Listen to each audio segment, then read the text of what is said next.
Hi everyone, I'm Kathy Kim and welcome to another edition of Buena Park Today. As you know, our show is based around the city's newsletter and activity guide, which you may have seen in your mailboxes. On this edition of Buena Park Today, we'll be talking about community development, and there are lots of new places under construction set to open this year. And we'll be taking a sneak peek at these new projects, including a brand new community center right behind me for you residents to enjoy. But first, let's talk to Mike Ressler, the senior planner for the city of Buena Park, and we'll come back to the community center to report, so stay tuned.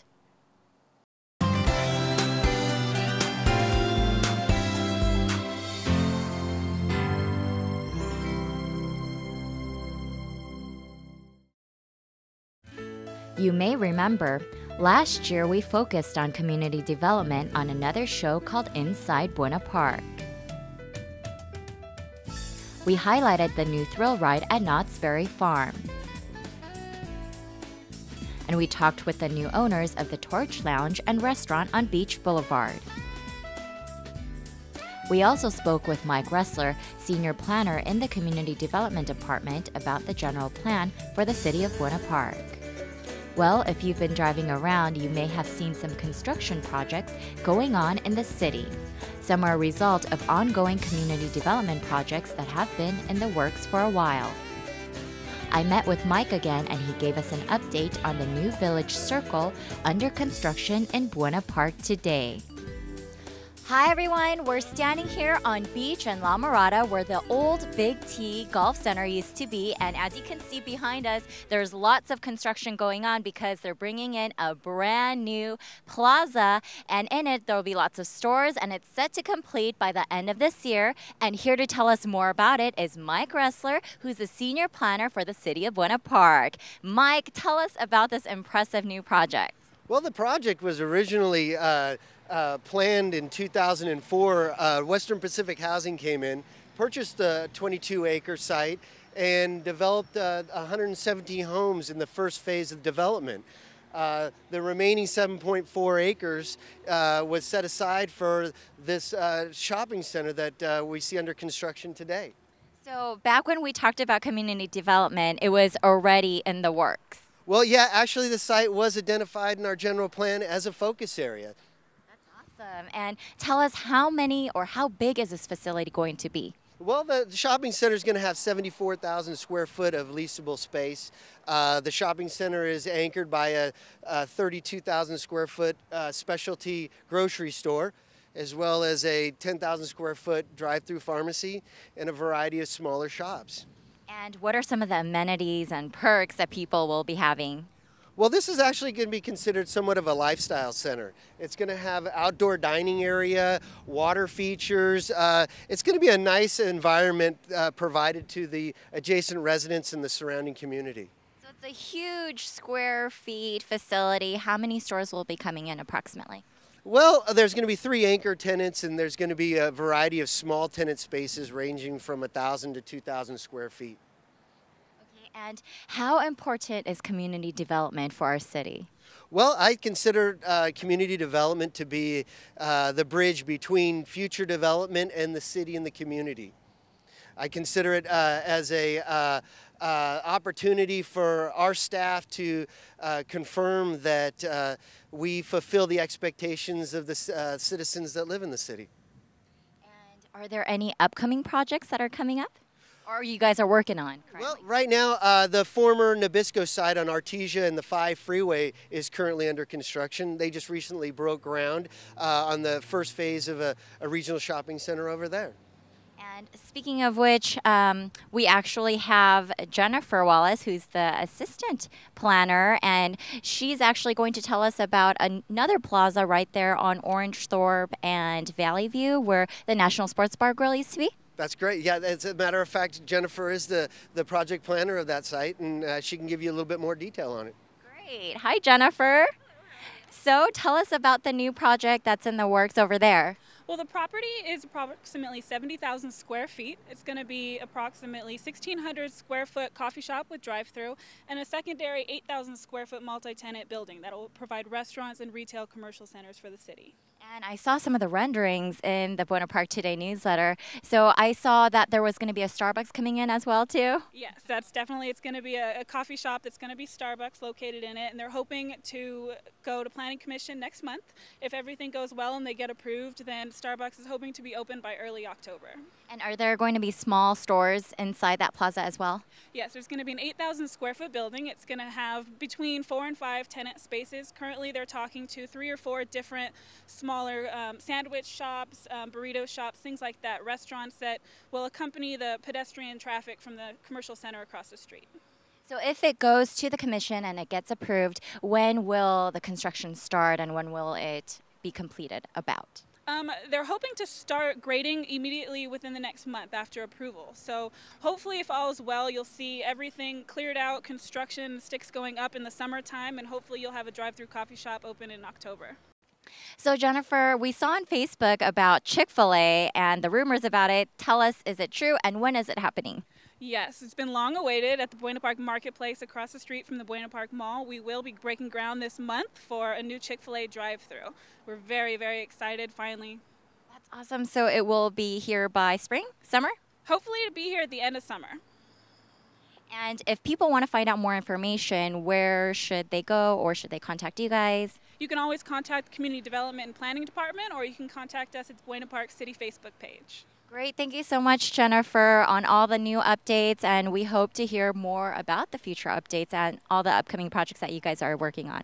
And now let's head on over to City Hall, where we'll be talking to Meg Riley about the new community center that's opening behind City Hall.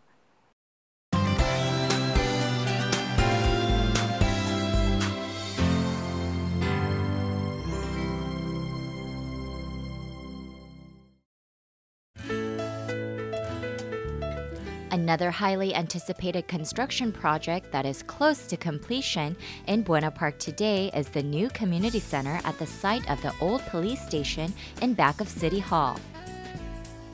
Just last January 2011, the groundbreaking for the new building was held. But instead of the customary shoveling of dirt as you see at most groundbreakings, members of the City Council and department heads ceremoniously broke down the walls of the old building to make way for the new one. We met with Meg Riley for a pre-opening tour of the facility. All right, so we're back here in front of the community center, and standing with me is Meg Riley, who's the Director of Parks and Recreation for the City of Buena Park, and she's here to tell us about this brand new facility. Hi, Meg. Hey, how you doing, Kathy? So tell us about this community center. I understand that it used to be the old police station. Correct, and we should be opening up the community center the first week of May of this year, and there's just a lot of beautiful amenities at this facility for the public. It also includes an employee gym. We've never had one of those before for the employees. So that's working with our fitness, our wellness program with the City of Buena Park and our city employees. So we're excited about that too. And it looks pretty big inside. How big is it? Well, the jewel of the community center is the ballroom, and that's about 2,700 square feet. And our administrative offices will be in this building. We were previously at Ehlers, Walter D. Ehlers Community Center. That's at 8150 Knott Avenue. But effective April 24th, all of the administrative personnel will be here at our new community center. So that's important. So brand new, right? Office, everything will be here. And what about the classes actually that used to take place at Ehlers Recreation Center? Will it be here and there? Could you clarify that for us? Yes, we're going to keep the contract classes and all of the senior services at Walter D. Ehlers Community Center, and we're going to expand the contract classes here at the new community center.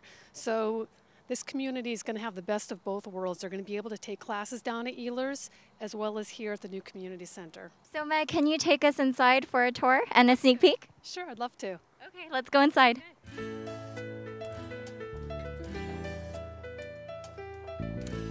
So Meg, this is the ballroom. It's huge.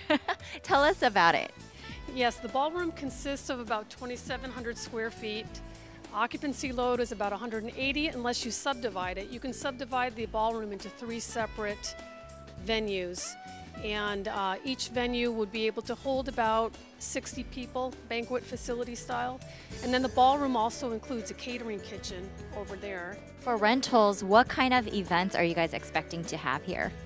Well, at first we were thinking we could have dance classes, corporate events, weddings, birthday parties, but we decided to put carpet into this facility, which is going to make this facility a little bit different than Heritage Hall where we have tile. So with the carpet in this facility, we won't be able to offer dance classes. But this ballroom is primarily for weddings, birthday parties, corporate events, seminars for the public. I know for weddings, there's like different prices, packages that facilities offer. Can you tell us if you guys have any different packages too? Yes, we're going to offer an event package. And basically what can happen is the bride can get ready in the detached building over there that used to be our police dispatch building. We've rehabbed that entire building. The bride can get ready with the bridesmaids. And after that, the bride and the groom can get married over in the new Mayor's Garden, which is part of this facility, and then have the reception here. So it will be all contained and be a special event package for the public. And now I know a lot of the parties or weddings, kind of want alcohol too as well. Did you guys recently approve or talk about that with City Council as well? Yes, when we approved the fees, the City Council discussed allowing beer and wine at this facility as well as down at Heritage Hall, which is at Ehlers. And the City Council unanimously approved having beer and wine only. Security guards required. We're not going to allow beer and wine at any kind of events involving children. So there will be restrictions on having the beer and wine. That's awesome. Had I known, I would have booked this facility for my upcoming wedding too. So now let's go downstairs and look at the rooms for the classes.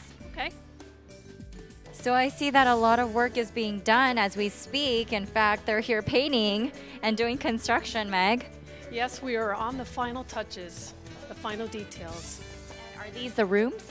This is one activity room, and this room will be used for dance and aerobics classes. And what about this room here? I see that it's carpeted, actually. Right, this room here is the conference room for our staff, but we can also rent that out to the public if they wanted to have some small level corporate functions. So all 7 rooms are down here? Well, not all 7 are here, no. There's 5 here, 1 upstairs, and then the detached, the former police dispatch building is the 7th activity room. I see that there's all these nice windows behind us with the natural lighting coming through. Tell us about those windows. Yeah, that's a nice feature of the building. This is going to bring in a lot of natural light that you had mentioned. This is the atrium, and it really makes a big difference when you're down in the lower level, the basement of a facility. So it's going to bring in a lot of natural light, like you said, and I think the public's really going to enjoy that feature. Yes, and the California Building Code, of course, requires that this building be accessible for the disabled. So this facility does include an elevator and a ramp for people with disabilities. So they'll be able to access all areas of this facility. So Meg, what about this room here? This is the employee gym, and this is the area where the employees will be able to have fitness classes, aerobics classes, maybe do some yoga in this room. And that room as well? Well, this room is separate. This is where we're going to have a lot of the weightlifting equipment, probably some elliptical machines, some treadmills. So this will also be another section of the employee gym. I see those mounts on the walls. Are they for TVs? Yes, they are. Flat screen TV. Oh, Yes. watching TV while they're running the treadmill. Yeah, the employees are very excited about this, and the city is too, because we really are proud about having a wellness program for our city employees. It means a lot to us. So here we are at the counter where the public can come and talk to the admin, and the offices are behind us? Correct. This is where the public used to go to Ehlers at 8150 Knott Avenue to register for classes, reserve any kind of athletic fields, picnic shelters, things like that. So from now on, if the public wants to do that, they need to come to the new community center, or they can always register online. And what about this whole facility? It's just built so nicely and wonderful. Can you expand on any other, perks that it might have? Yes, the city concentrated on making this facility energy efficient. Every room that you walk into, it's all light censored. The heating, air conditioning is energy efficient. The water systems in this building are energy efficient. And that's a real plus for the public and for the community at large, I think. This is such a nice facility, Meg. We can't wait for all of you guys to come in, and we can't wait for it to open to the public. Yeah, you know, the staff has really been looking forward to this special day, and I really encourage the public to come visit your new facility. We'll be open to the public the first week of May of this year. Thank you so much for giving us a tour. Thank you. That's it. That's all we have for Buena Park today. I'm your host, Kathy Kim. We'll see you next time. Before we go, there are a few activities we would like you to know about.